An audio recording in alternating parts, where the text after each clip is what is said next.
Glória a Deus pela sua palavra, pela sua misericórdia. Eu quero aqui neste momento ler um texto da palavra de Deus no seu coração. E gostaria que você pegasse aí a Bíblia, a palavra de Deus, e abrisse lá em Isaías, no capítulo 38. Nós estamos em um culto de milagres. E o tema dessa ministração é a outra face do milagre. A outra face do milagre. O texto é Isaías capítulo 38, do versículo 1 até o versículo 8. Diz assim o texto da palavra de Deus: Naqueles dias, Ezequias adoeceu de uma enfermidade mortal. Veio ter com ele o profeta Isaías, filho de Amós, e lhes disse: Assim diz o Senhor, põe em ordem a tua casa, porque morrerás, e não viverás. Então virou Ezequias o rosto para a parede, e orou ao Senhor, e disse: Lembra-te, Senhor, peço-te que andei diante de ti com fidelidade e inteireza de coração, e fiz o que era reto aos teus olhos. E chorou muitíssimo. Então veio a palavra do Senhor a Isaías, dizendo: Vai e dize a Ezequias: Assim diz o Senhor, o Deus de Davi teu pai, ouvi a tua oração e vi as tuas lágrimas. Acrescentarei, pois, aos teus dias 15 anos, livrar-te-ei das mãos do rei da Síria, a ti e a esta cidade, e defenderei esta cidade. Ser-te-á isto da parte do Senhor, como sinal de que ele cumprirá esta palavra que falou. Eis que farei retroceder 10 graus a sombra lançada pelo sol declinante no relógio de Acás. Assim, retrocedeu o sol os 10 graus que já havia declinado. Aleluia! Bendito seja o nome do Senhor. Você que está aqui no prédio pode se assentar.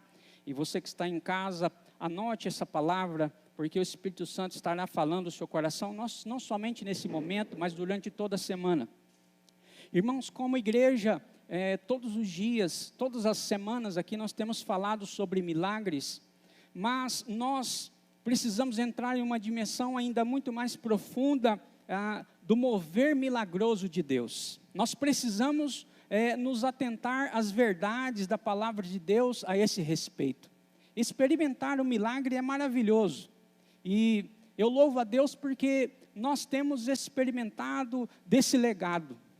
Nós temos recebido palavra de fé e nós temos sido constantemente, culto após culto, discipulado após discipulado, evangelismo após evangelismo, edificação após edificação. Nós temos sido desafiados a confiar em Deus e nos apropriar de tudo aquilo que Ele conquistou para nós lá na cruz do Calvário.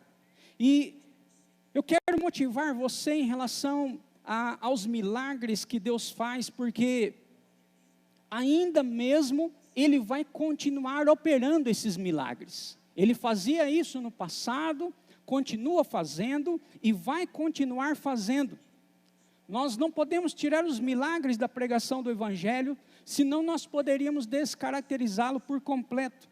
O que eu quero chamar a sua atenção nessa noite é que quando nós recebemos o milagre, também tem um outro lado da história. O milagre é um benefício completo, é uma bênção completa que Deus entrega para o seu povo, para a sua igreja, para aqueles que experimentam. E algumas vezes ela não tem sido compreendida por alguns como igreja do Senhor aqui nessa terra.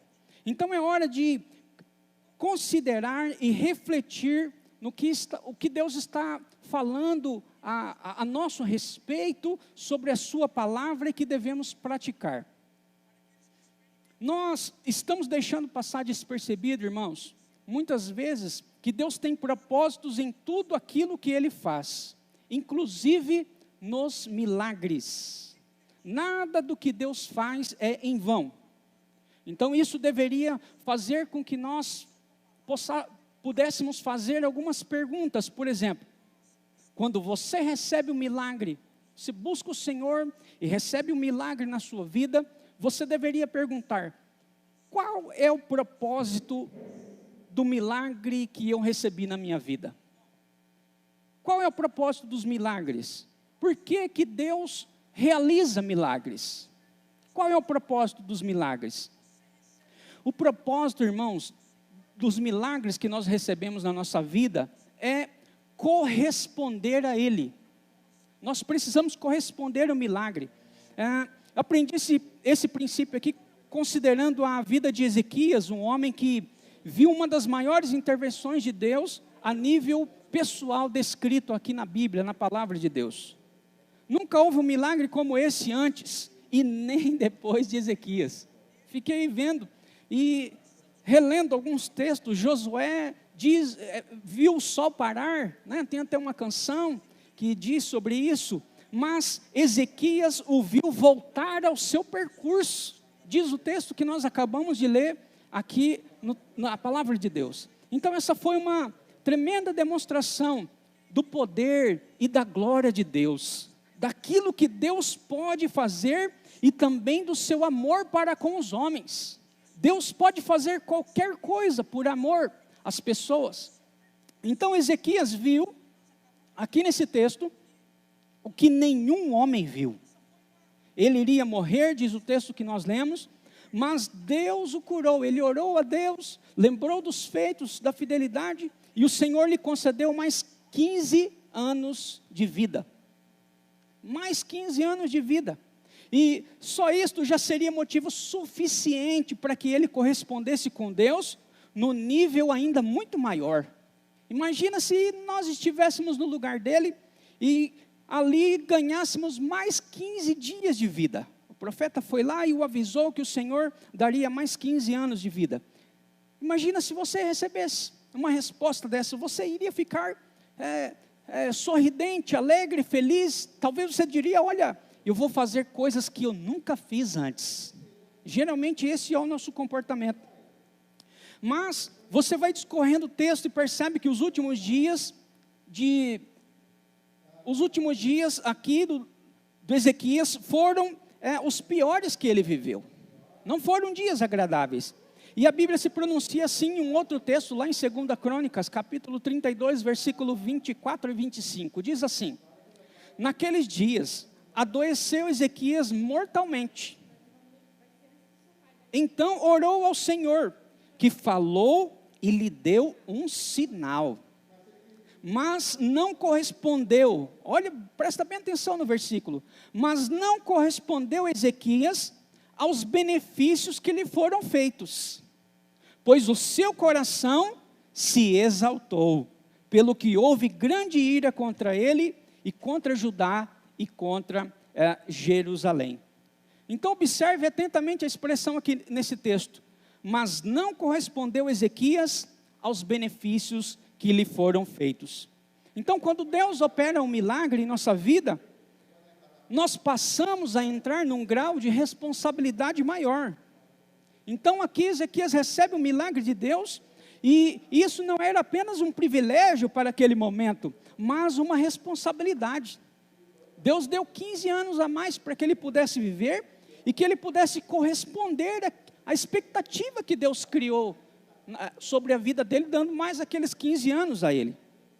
Então esse texto, irmãos, ele revela que cada vez mais, alguém quando recebe uma intervenção milagrosa de Deus, ele deve corresponder ao nível em que Deus agiu na sua vida. É assim que funciona. Então em nossos dias, há uma semelhança de Ezequias. Muitos estão recebendo milagres tremendos de Deus, sem compreender que há uma responsabilidade maior além disso. Só recebem o milagre, mas não entendem a responsabilidade desse milagre. Então, esta é a outra face dos milagres. Uma face que às vezes as pessoas não compreendem, e elas nem são sonhadas por aqueles que estão precisando de uma intervenção divina nas suas vidas. Elas não pensam que existe essa responsabilidade. E aí eu fui pesquisar aqui no texto de Lucas, falando sobre acerca daqueles 10 leprosos que foram ao encontro de Jesus. Lá em Lucas 17, do 11 ao 19, diz assim: do caminho para Jerusalém, passava Jesus por meio de Samaria e da Galileia. ao entrar numa aldeia, saíram-lhe ao encontro 10 leprosos, que ficaram de longe e lhe gritaram, dizendo: Jesus, mestre, compadece-te de nós. Ao vê-los, disse-lhe Jesus: ide e mostrai-vos aos sacerdotes.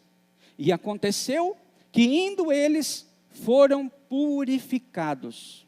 Um dos 10, vendo que fora curado, voltou dando glória a Deus em alta voz, e prostrou-se com o rosto em terra, aos pés de Jesus, agradecendo-lhe.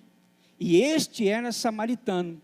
Então Jesus lhe perguntou: não eram 10 os que foram curados? Onde estão os 9? Não houve, porventura, quem voltasse para dar glória a Deus, senão este estrangeiro? E disse-lhe: levanta-te e vai, a tua fé te salvou. Aleluia. Dos 10 aqui, irmãos, só um correspondeu ao que Deus lhe fez. Só um correspondeu. Por isso ele volta e agradece o Senhor. E aí o Senhor fala aqui no último versículo, e disse-lhe: levanta-te e vai, a tua fé te salvou. Então ele também recebeu a salvação. Por muitas vezes nossa atitude diante do que o Senhor nos fez parecer, é que ele só fez a obrigação. Tá bom, Jesus já fez um milagre, e eu nem preciso agradecer. Não, mas aquele homem mostrou uma atitude ao qual todos nós deveríamos fazer diante do Senhor quando recebemos um milagre: corresponder a Ele, nos relacionar a Ele, voltarmos e agradecermos a Deus por aquilo que temos recebido. Então, aquele homem fez isso. Ele voltou, abriu o seu coração, e ele estava mostrando que ele poderia dedicar-se ainda mais ao Senhor. Então nós não podemos somente receber o milagre de Deus, não podemos só receber uma intervenção divina sobre a nossa vida, sem corresponder com aquilo que Deus quer que nós façamos depois disso. Então isso é muito importante para nós. Então Deus não espera apenas que recebamos o milagre, mas Ele quer que nós compreendamos o milagre. Ele quer que nós possamos compreender o milagre. Os evangelhos, eles nos ensinam muita coisa a esse respeito. Veja o que diz aqui Marcos, no capítulo 6, versículo 52.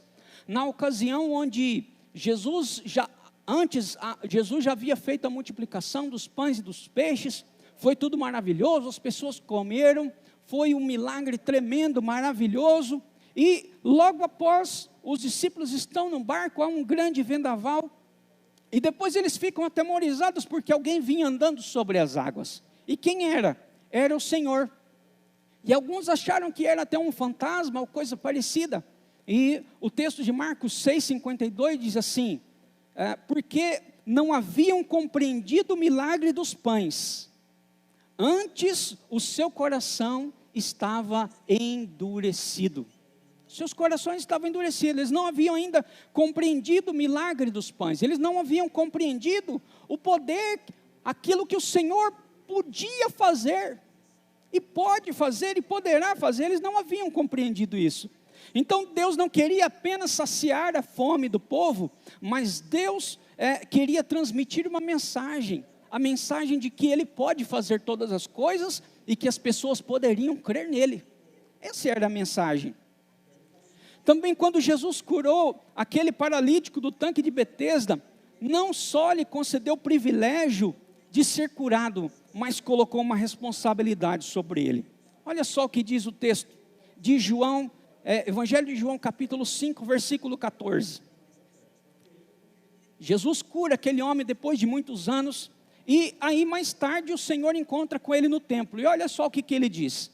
Mais tarde, Jesus o encontrou no templo, e lhe disse: olha que já está curado, não peques mais, para que não te suceda coisa pior. Olha só João 5,14, note que Jesus deixou bem claro a expectativa de uma correspondência. Aquele homem recebeu o milagre, mas Jesus deixou uma expectativa de correspondência maior. Ele disse: não peques mais, não peques mais. E também deixou claro que a não correspondência daquele homem com o Senhor, com a vida nova que ele recebera, o deixaria sujeito a um juízo, para que não te suceda coisa pior. Então, é um benefício, é uma maravilhosa graça que recebemos, mas nós temos que entrar em um nível de mudança, de crescimento, de desenvolver a salvação que recebemos. Então, e aquela geração dos israelitas que saíram do Egito e jamais chegaram a entrar em Canaã, que o diga, depois de infamarem a terra prometida, né, deram um mau relato, né, da maioria dos espias, a ira de Deus se acendeu ao ponto dele querer destruir o povo. Vamos ver aqui o texto, Números 14, versículo 11 e 12, diz assim: disse o Senhor a Moisés: até quando me provocará este povo? E até quando não crerão em mim, a despeito de todos os sinais que fiz no meio deles? Com pestilência os ferirei, e os deserdarei, e farei de ti o povo maior e mais forte do que este. Note aqui no texto, que Deus também esperava uma correspondência maior. Deus havia feito muitos milagres, operando tantos sinais, tantas maravilhas que aconteceram no meio do povo, e mesmo assim eles não corresponderam a Deus, e isso trouxe o que? Juízo diante dos israelitas, trouxe juízo. O Senhor Jesus também falou sobre esse princípio aos que desprezaram os seus milagres. Pastor, tem gente que despreza os milagres do Senhor? Tem. Mateus capítulo 11, versículo 20 ao 24 diz assim: passou então Jesus a increpar as cidades nas quais ele operara numerosos milagres. Olha só, eram muitos milagres. Pelo fato de não terem se arrependido, ai de ti, Corazim, ai de ti, Betsaida, porque em Tiro e em Sidom, se tivessem operado os milagres que em vós se fizeram, há muito que elas se teriam arrependido com pano de saco e cinza. E contudo vos digo, no dia do juízo, haverá menos rigor para Tiro e Sidom do que para vós outros. Tu, Cafarnaum, elevar-te-ás porventura até o céu, descerás até o inferno, porque em Sodoma, se tivessem operado os milagres que em ti se fizeram, teria ela permanecido até o dia de hoje. Digo-vos, porém, que menos rigor haverá no dia do juízo para com a terra de Sodoma do que para contigo. Esse texto está em Mateus capítulo 11, versículo 20 até o 24. Então, o que faltavam para essas pessoas aqui nessa cidade? Faltava arrependimento, faltava quebrantamento, faltava gratidão diante dos milagres. Foram muitos milagres que Deus fez nessas cidades. Uma manifestação do poder de Deus estava acontecendo naquela época, e hoje também acontece, e é o que chamamos de não correspondência. Aquelas pessoas não estavam correspondendo aos milagres de Deus, e muitas vezes acontece assim. Deus faz milagre nos prédios, nos grupos pequenos, nas casas, em muitos lugares, e as pessoas não se arrependem, não têm quebrantamento, e algumas nem acreditam. Elas dizem assim: isso aí é tudo montado, isso aí foi tudo combinado com aquela pessoa, ou com aquele pastor, ou com aquele líder. As pessoas não creem de fato na palavra de Deus, e por isso elas não se arrependem, não têm quebrantamento, e muito menos vai haver gratidão. E isso produz o quê? Produz o juízo divino, produziu o juízo divino diante das pessoas. Então Cristo declarou que até mesmo Sodoma, com toda a sua corrupção moral e espiritual, teria se arrependido diante de milagres, mas aquelas cidades não corresponderam aos benefícios que foram feitos.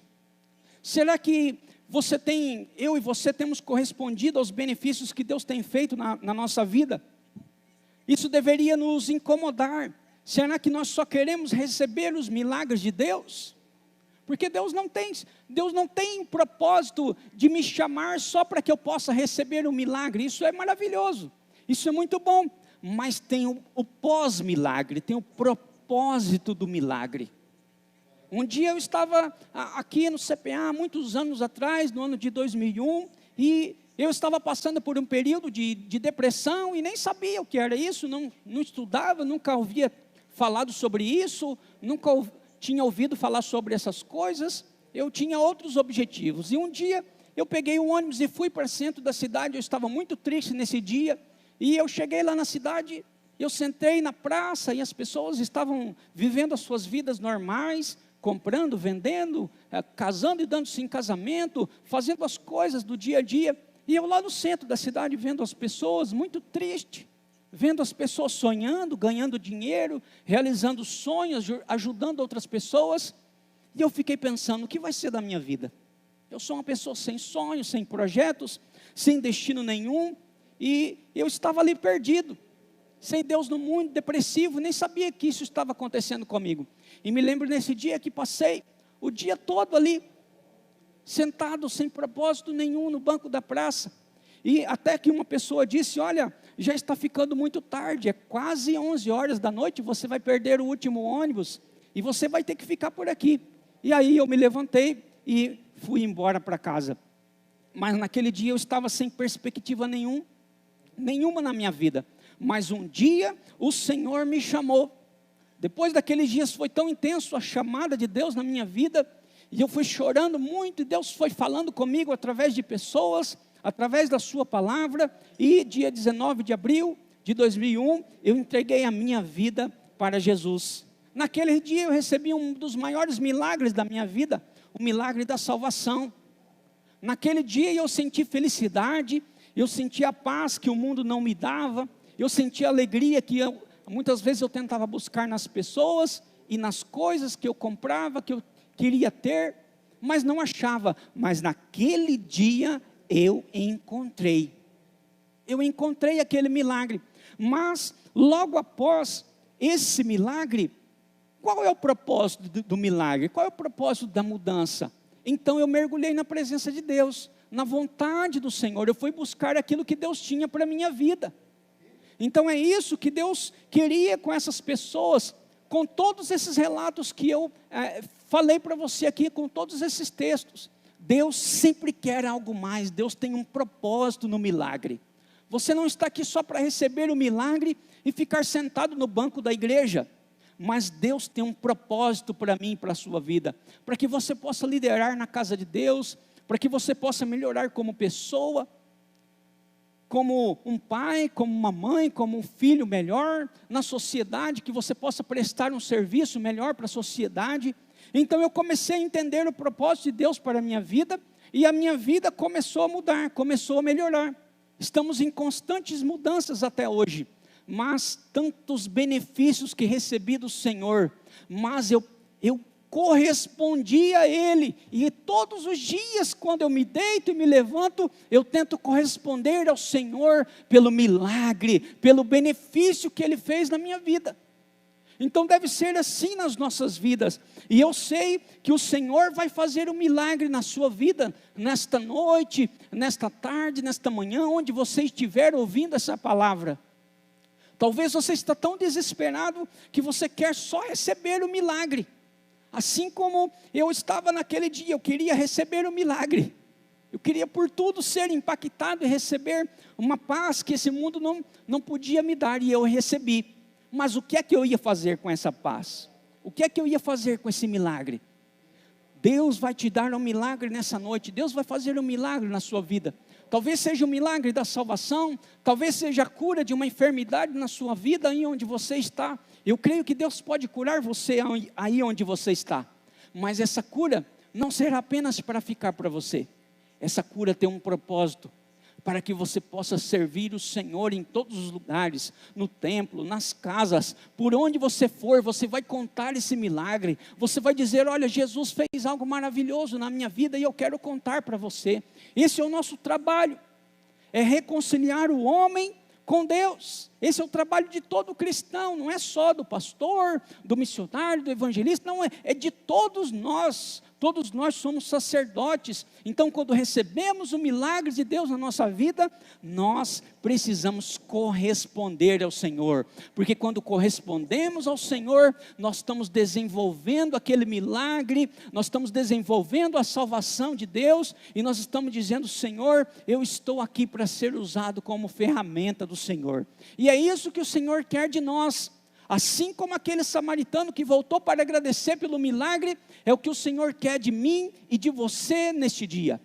Que você volte, que você agradeça. E essa atitude, quando você volta para o Senhor, você está dizendo: Senhor, eu quero caminhar um pouco mais. Eu quero ir mais longe. Eu quero estar bem perto do Senhor. Eu quero dar muito mais daquilo que o Senhor tem dado a mim. Eu quero dar ainda muito mais.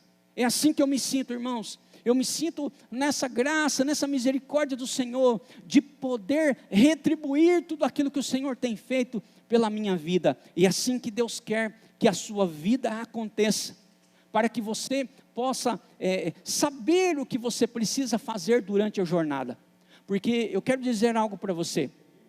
Talvez esteja muito difícil nesse momento para você, mas quando Cristo entrar na sua vida, você também vai ter dificuldades, você também vai ter lutas, mas em todas elas, você será mais do que vencedor. Mas se você corresponder, você precisa corresponder a Deus, você precisa dizer: Senhor, eu estou aqui para te servir todos os dias, para que você levante pela manhã e durma e saiba que tenha um propósito a ser cumprido na sua vida todos os dias. Então eu quero deixar essa palavra no seu coração nessa noite, e isso deve incomodar você. Isso deve incomodar você, pois nos nossos dias não tem sido diferente. A atual geração que temos vivido tem visto o poder do Senhor, mas não tem correspondido, procurando conhecer os seus caminhos. Elas querem um milagre, mas não querem passar pelo caminho apertado. Ei, eu não vou te iludir, querido, porque eu prego a verdade, a palavra de Deus. Eu passei por muitos caminhos estreitos e passo até hoje, porque o caminho é estreito. E são poucos os que passam por ele, diz a palavra. Então você precisa permanecer assim. Você precisa permanecer nesse caminho. Tem dias muito difíceis, que eu passo, minha esposa passa, minha filha passa, mas esse caminho é o caminho de vitória. É o caminho que muitas vezes choramos, rogamos ao Senhor, temos perdas, temos ganhos, mas estamos sempre animados com Cristo, estamos sempre olhando para Ele. Mesmo em meio às dificuldades que nos torneiam, chegam perto de nós, mas nós estamos olhando para o seu caminho e celebrando o caminho do Senhor. Então vai ter dias difíceis, sim, mas esses dias serão gloriosos, porque receber um milagre não é apenas um privilégio, mas uma responsabilidade. Eu poderia ter recebido um milagre e ficado no banco da igreja, mas não, eu fui em busca das minhas responsabilidades, porque eu não tinha somente direitos, mas eu também tenho deveres. Quando você entra no reino dos céus, você também tem deveres, e você deve se deixar disponível para o Senhor, para que Ele possa te usar. E essas responsabilidades, elas são prazerosas, elas são maravilhosas, elas não são pesadas. Talvez algumas pessoas imaginam que ser crente é algo muito difícil, é muito pesado. Pode ser até difícil, mas não é pesado. O fardo do Senhor é leve. Aleluia, bendito seja o nome do Senhor. Então, pois a não correspondência com o milagre trará consequências sobre as nossas vidas, e que nós possamos não ser assim, que nós não possamos viver uma vida sem propósitos, que seguir a Jesus é mais do que tem sido se pregado por aí, é compromisso firme quando não se vê um milagre. Poderia não estar acontecendo nenhum milagre, mas se não acontecer, você continua firme. Quantas pessoas estão servindo ao Senhor, entregaram a sua vida para Ele, continuam seguindo, estão até à espera de um milagre, mas eles continuam firmes no compromisso com Cristo, mesmo o milagre não acontecendo. E sabe, e um compromisso ainda mais firme, depois de você receber o milagre de Deus. Se você não receber o milagre, tenha compromisso, mas se você receber, que o seu compromisso ainda seja muito mais firme. E eu quero orar por você nesse momento, você que está aqui, você que está aí na sua casa, põe a mão sobre o seu coração. Eu quero orar por você, porque eu sei que hoje é noite de milagre.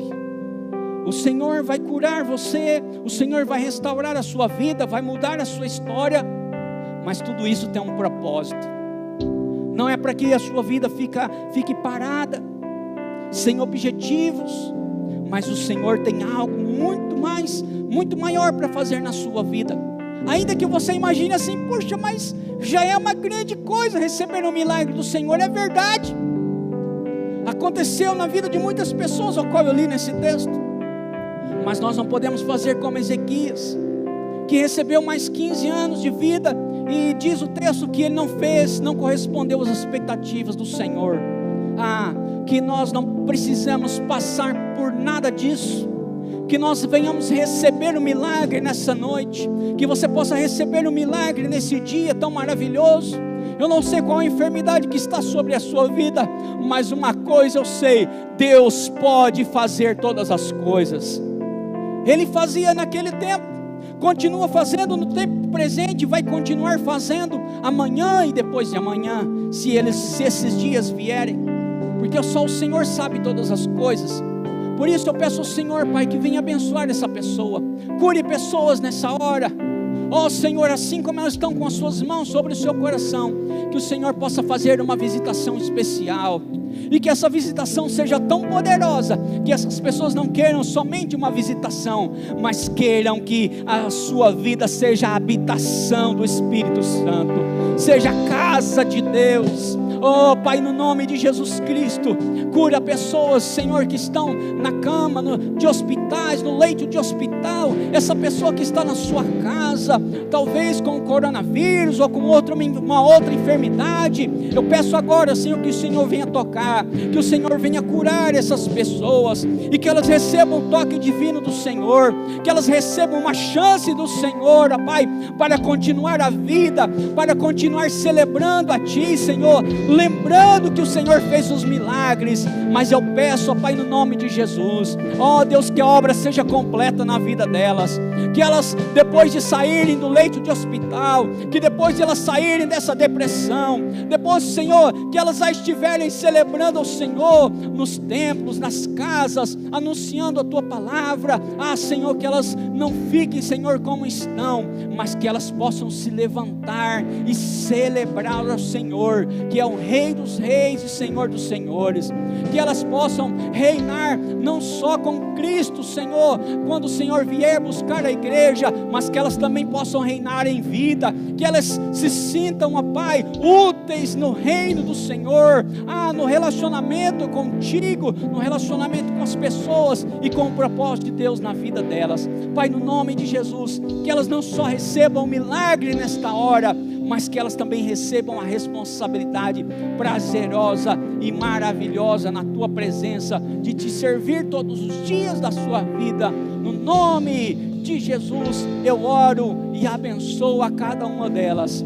E você que está recebendo Jesus no seu coração, você que está reconciliando com Ele, levante as suas mãos para o alto. Eu quero orar com você, e você pode fazer essa oração comigo. Diga assim: Senhor Jesus, eu recebo o Senhor como Senhor e Salvador da minha vida. Escreve o meu nome no livro da vida e me receba agora, em nome de Jesus. Amém e amém, Jesus. Aleluia, amém. Que Deus abençoe sua vida, no nome de Jesus.